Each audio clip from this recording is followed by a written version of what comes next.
Hello বন্ধুরা, সকালবেলায় আজ বাজার থেকে আনা হলো চিকেন আর মাটন। ভালো করে ধুয়ে ম্যারিনেট করে রেখে একেবারে রান্নায় বসে গেলাম। পায়েস করে নিলাম, আজ শুভর জন্মদিন।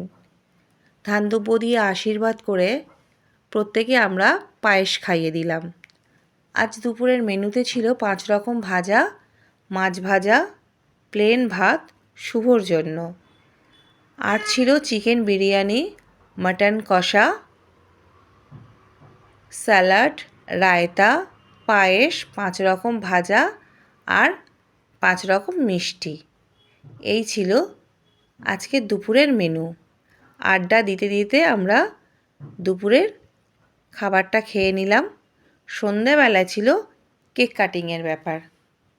শুভকে তোমরা প্রচুর আশীর্বাদ দিও, ভালোবাসা দিও, কমেন্ট করে জানিও ঘরোয়াভাবে যে আয়োজনটা আমরা করেছিলাম সেটা কেমন ছিল। আবার দেখা হবে নেক্সট ভিডিওতে।